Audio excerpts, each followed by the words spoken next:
Vous êtes-vous déjà demandé pourquoi, même si vous travaillez si dur, il ne semble jamais y avoir assez d'argent? Ou encore, pourquoi, après tant d'efforts, vos finances sont-elles toujours hors de contrôle? Je sais exactement ce que tu ressens, car je suis passé par là aussi. Et si vous vous demandez ce qui manque pour atteindre un véritable équilibre financier, la réponse se trouve peut-être dans les enseignements de quelqu'un de très sage. Salomon. Maintenant, imaginez la situation suivante, vous êtes chez vous, peut-être avec des factures à payer, ou avec ce projet de rêve qui vous semble toujours lointain. Mais en même temps, on voit des gens qui semblent avoir tout sous contrôle, leurs finances, leurs choix et même leur temps libre. Qu'est-ce qu'ils ont que tu n'as pas? Le secret est dans la sagesse. Et c'est exactement ce qu'enseignait Salomon, l'un des hommes les plus riches et les plus sages de tous les temps. L'équilibre financier ne vient pas d'un coup de chance, mais de la sagesse appliquée à la vie quotidienne.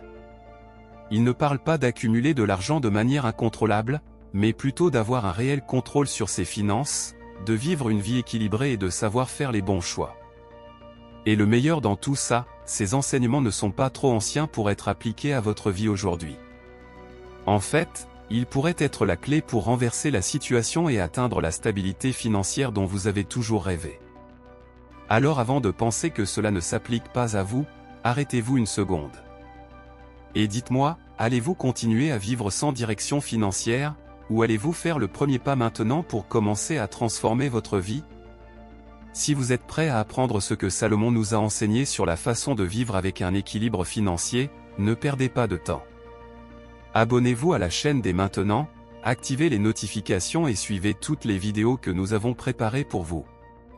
Apprenons ensemble comment atteindre l'équilibre financier et éviter que la peur de l'avenir financier ne hante votre vie. Ne remettez pas à plus tard, car le moment d'agir est maintenant. Imaginez un scénario, vous commencez à gagner de l'argent régulièrement, peut-être avec un nouvel emploi ou même une entreprise qui a commencé à porter ses fruits. Les choses vont bien, mais vous remarquez que plus vous gagnez, plus vos dépenses semblent augmenter. Ce sentiment que votre vie financière devient incontrôlable est presque inévitable. Et au milieu de tout cela, une question surgit, qu'est-ce que je fais de mal? Voici l'enseignement de Salomon. C'était un roi qui possédait non seulement des richesses inimaginables, mais aussi quelque chose de bien plus précieux, la sagesse. Dans Proverbe 3, 13-14, il dit, « Heureux l'homme qui a trouvé la sagesse, et l'homme qui acquiert l'intelligence, car leur gain vaut mieux que celui de l'argent, et leur gain que celui de l'or. » Ce verset résume l'essence de ce que Salomon nous enseigne sur l'équilibre financier. La vraie richesse ne consiste pas à accumuler de l'argent sans fin, mais à comprendre comment l'utiliser intelligemment et de manière équilibrée. Maintenant, arrêtez-vous et réfléchissez une seconde, à quoi ressemblerait votre vie financière si vous commenciez à prendre des décisions basées sur la sagesse et non pas seulement sur l'émotion ou l'impulsion? Je vais vous raconter une histoire qui illustre bien cela. Imaginez que vous êtes quelqu'un comme John. Il a toujours été habile de ses mains, il répare des voitures et a gagné un peu d'argent en réparant des voitures dans son garage. L'argent a commencé à rentrer et il a été tenté de dépenser tout ce qu'il gagnait en nouvelles choses, vêtements, gadgets et même une meilleure voiture. Tout semblait aller pour le mieux, mais au fond, il sentait que ses finances n'étaient pas aussi équilibrées qu'il l'avait imaginé. Jusqu'au jour où il entend une conférence sur la gestion financière, un sujet auquel il n'avait jamais réfléchi aussi sérieusement. La conférence portait sur la planification financière et l'importance de savoir exactement où va chaque centime. La phrase qui l'a le plus marqué est « Ce n'est pas combien vous gagnez qui compte, mais combien vous savez gérer ». C'était le déclic.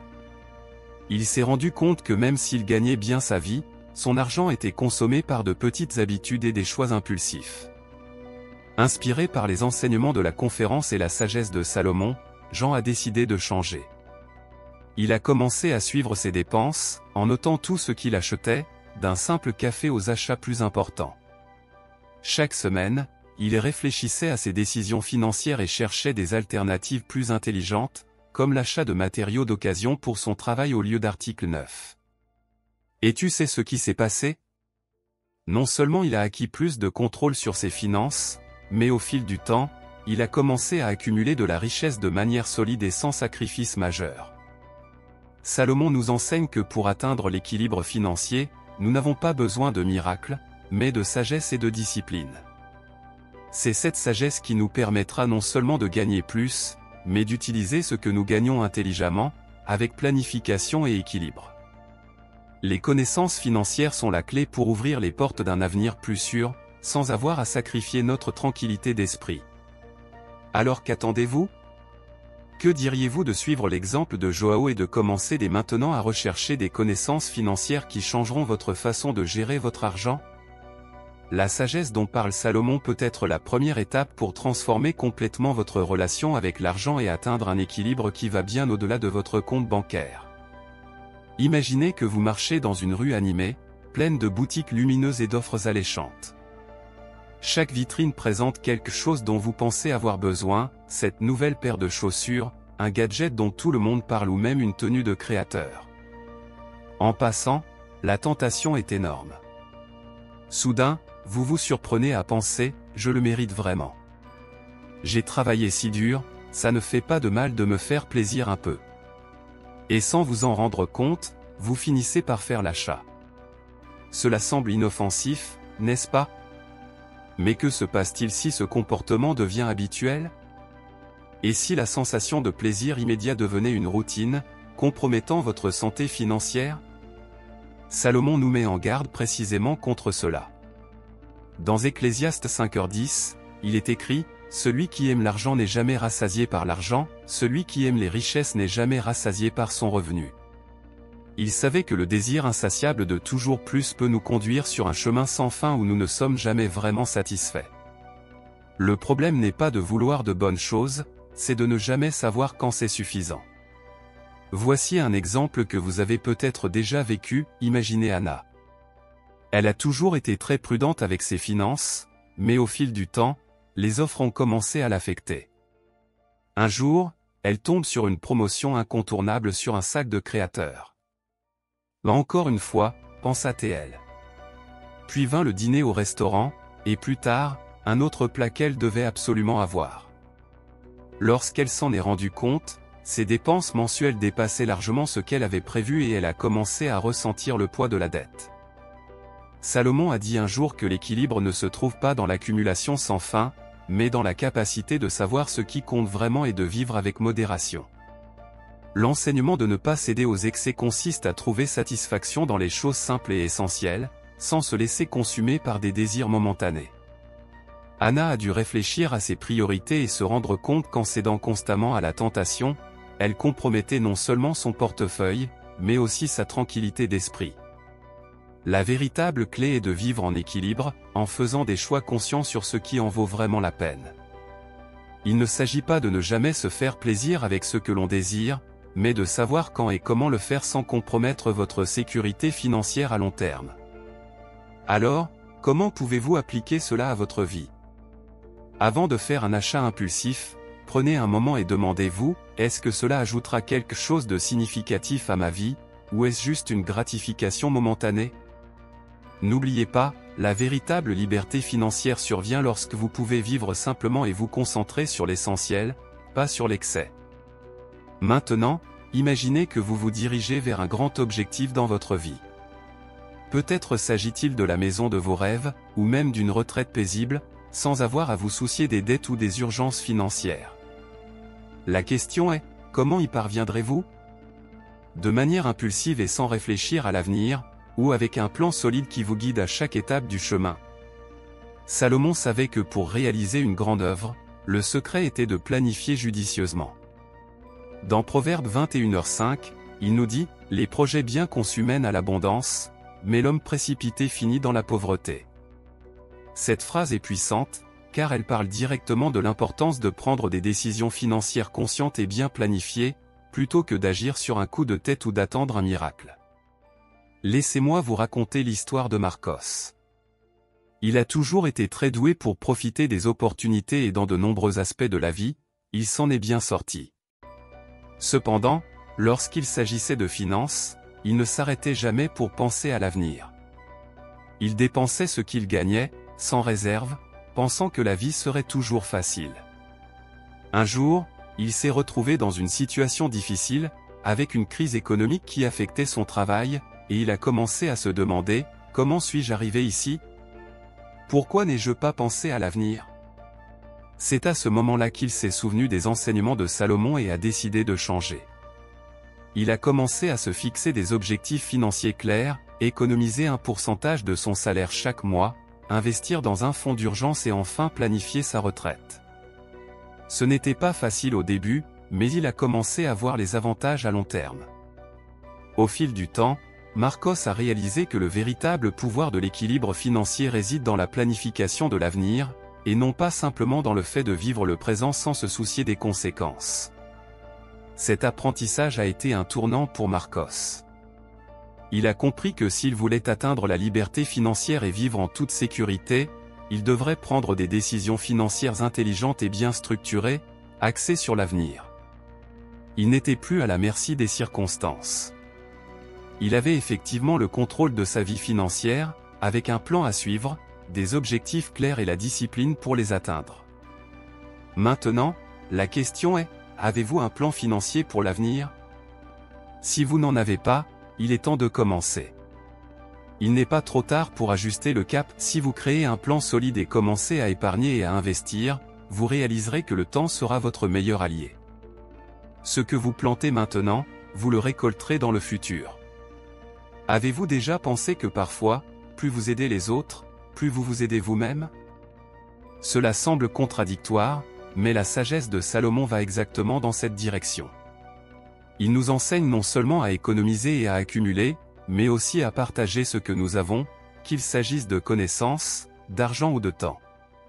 Dans Proverbe 11h25, Salomon déclare « Une âme généreuse prospère, et celui qui donne à boire est rafraîchi ».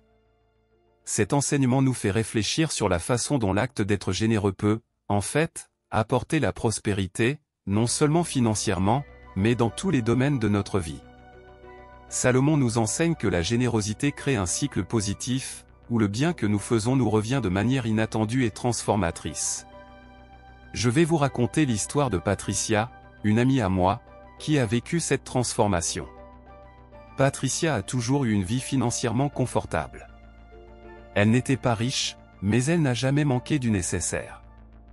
Elle a toujours eu à cœur de réserver une partie de son budget pour aider les personnes dans le besoin, que ce soit en faisant un don à des institutions, en aidant un ami qui traversait des difficultés, ou même en utilisant sa propre énergie, en tant que bénévole lors d'événements caritatifs. Mais il y a eu un moment dans la vie de Patricia où les choses ont commencé à devenir difficiles. Elle a dû faire face à des dépenses imprévues, ce qui lui a fait craindre de ne pas pouvoir joindre les deux bouts. Cependant, même en cette période d'incertitude financière, elle n'a pas cessé d'être généreuse. Elle a décidé, même avec moins, de continuer à aider ceux qu'elle pouvait. Et n'est-il pas vrai qu'en peu de temps, quelque chose s'est produit? L'entreprise pour laquelle elle travaillait a vu ses revenus augmenter et elle a été promue, recevant une meilleure offre d'emploi. Patricia a réalisé que lorsque vous partagez ce que vous avez, la prospérité vous revient d'une manière que vous n'auriez jamais imaginée. Non seulement elle a réussi à surmonter sa crise financière personnelle, mais elle a également ressenti une énorme satisfaction émotionnelle et spirituelle pour avoir continué à agir généreusement, même dans les moments difficiles. La générosité était pour Salomon un principe fondamental, et pour Patricia ce fut un grand tournant. As-tu aidé quelqu'un aujourd'hui? Même de manière simple, un geste d'affection, un mot de soutien ou même une petite contribution financière peuvent créer un impact énorme, tant pour le destinataire que pour le donneur. Lorsque nous devenons généreux, notre bien-être financier et émotionnel a également tendance à prospérer. Salomon le savait et il nous laisse cet héritage pour toujours. La question demeure, avez-vous été généreux avec ce que vous aviez? Parfois, ce n'est pas tant la quantité que vous donnez qui compte, mais l'attitude avec laquelle vous donnez. La générosité est le reflet de l'abondance dans nos vies, et non de la pénurie. Aidez les autres et vous serez aidés aussi. Avez-vous déjà pris le temps de réfléchir à la façon dont la discipline et la patience peuvent transformer votre vie financière? Salomon, dans toute sa sagesse, savait qu'il n'y a pas de véritable richesse sans patience et contrôle. L'argent peut être un bon serviteur, mais il est un maître terrible lorsque nous ne sommes pas disciplinés dans sa gestion. Dans Proverbe 12h1, il est dit, « Celui qui aime la correction aime la connaissance, mais celui qui déteste la réprimande est un insensé. » C'est une leçon de vie, surtout dans le domaine de la finance.